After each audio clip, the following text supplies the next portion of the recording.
It's the end of the transfer window for all the Championship clubs, and Southampton are still looking to add to their already impressive squad. We're going to look this week at the Southampton View with Joe. How are you, Joe?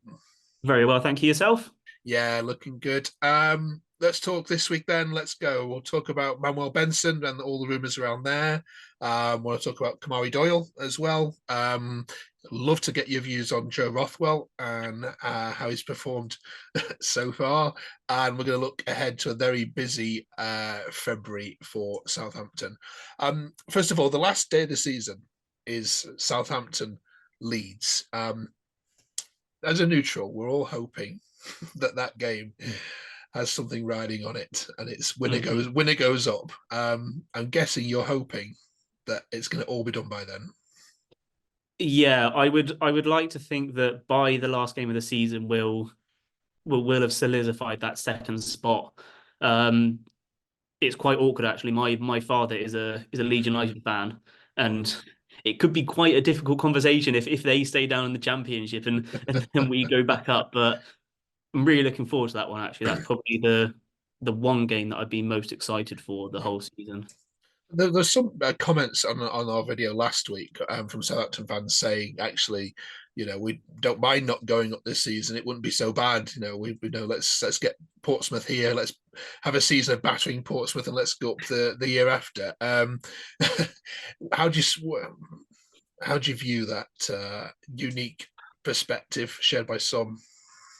See, I'm kind of a bit of both. Like I would love to go back up because obviously we're back in the Premier League. However, the Championship has been one of, if not my favourite seasons supporting Southampton gone by. And I would like to go to Fratton Park and have them come here and absolutely pound them home and away. So I'm kind of a bit of both really, but obviously I would like to go back up, but it wouldn't be too disheartening if we didn't, sort of Yeah. thing. Okay. You still have your parachute payments. I think any year, any years after that, and other clubs like Stoke and Yeah. West Brom have found it's difficult, isn't it? All right, let's talk transfer rumours then. Window closes this week. Talk about Benson. What have you heard around that? So all the stuff that I've been reading online says that we're closer than ever to signing him. Now I don't know if that's his agent coming out and trying to push him towards us because he's made it quite clear that he does not want to stay at Burnley this transfer window. He wants to get playing time. Now what I worry with him is we've got Adozi coming back, Sulemana coming back. We've got a couple of youngsters coming through into the first team with Dibbling and Amo Emil. If we add an extra winger, that might hinder their chances. But on the flip side, Martin did promise us a right winger in the summer and never materialised. So hopefully, if he comes in and he's willing to kind of not slot in straight away, but kind of bide his time, then yeah, so be it. But we just need to make sure he's got the correct attitude and he knows what he's getting himself into with us because we're a completely different team to the one that everyone saw in the Premier League last season. Yeah, absolutely. The one signing you have made since we last spoke is Joe Rothwell from Bournemouth. How's he done?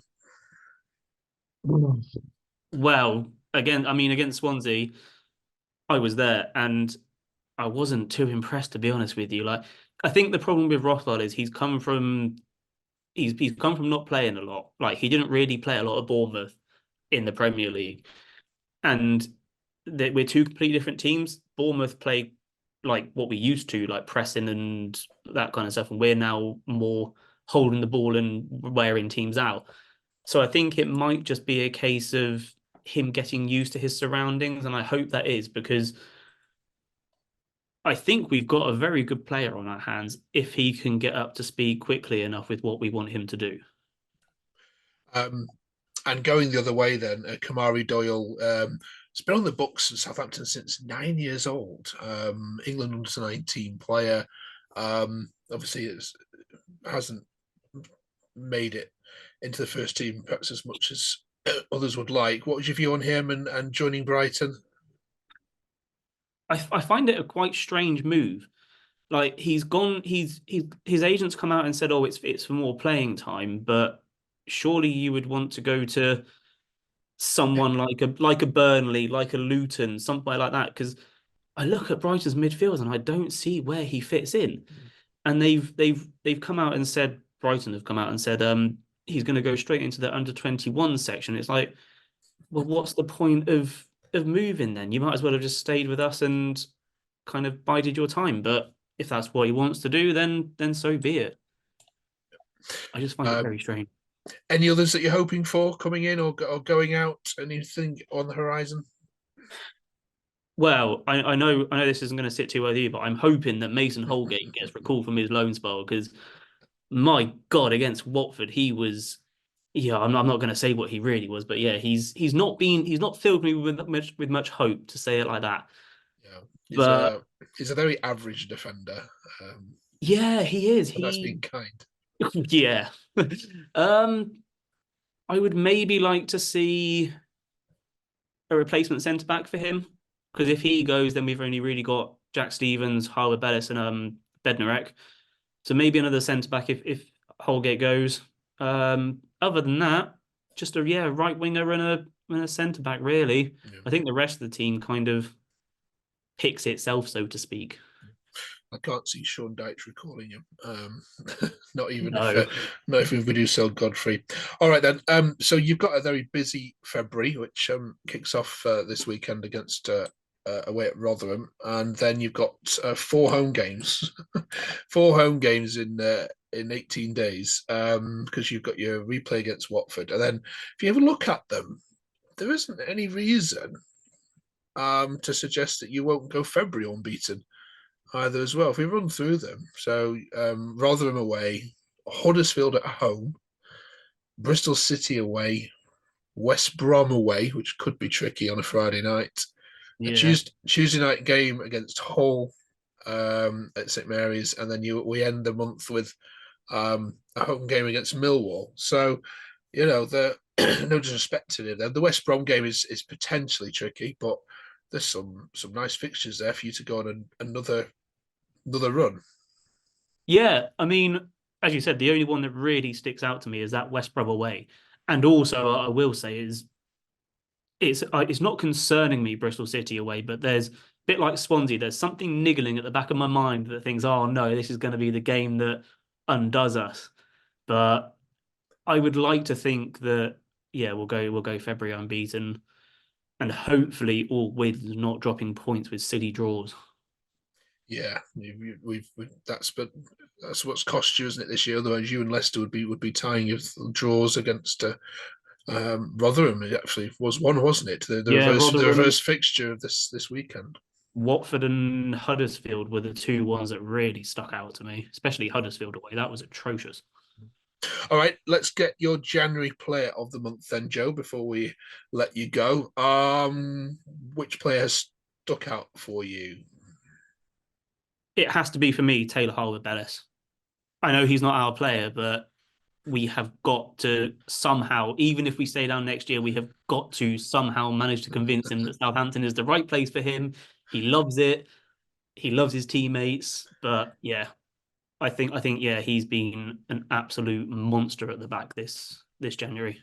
Yeah, never fall in love with a lone player, they say, do they? No, I mean a lot of our fan base is also falling in love with Flynn Downs, which is a also another catalyst for. Okay. Does it? All right, you're off to the New York Stadium then this weekend. So Stoke rocked up there a couple of weeks ago and did a job on them, and our Stoke fans said that was the worst Rotherham side he'd seen for a while. So this isn't going to be straightforward, but of all the away sides you'd probably want to visit, Rotherham would be it. Yeah, I think with Rotherham, like they're a strange side. Like you can see what they want to do. The problem is they just haven't got the best players to be able to implement the system that they want to play. So I would like to think it's a comfortable win, but then again, I said that about the reverse fixture, and look what happened. We conceded a stupid equaliser. They threw 11 men behind the ball and got the point. it's not written in the stars, is it? That this is where No. all ends. It's usually going to be one of these teams, isn't it? Yeah. Right, Joe. Let's get your score predictions then. Rotherham against the Saints. Revenge for the 1-1 earlier in October.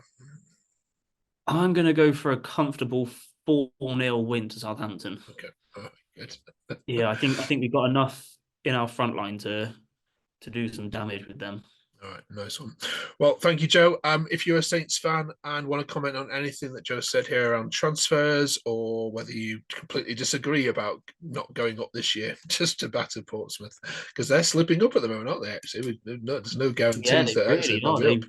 They've Yeah, dropped a couple of points. yeah. So, yeah. All right. Thanks, Joe. We'll catch you next week, and pop a comment down below. And if you're a Saints fan that don't yet subscribe to the channel, please do so quickly. Thanks, Joe. See you next week. You're welcome. No worries. Cheers.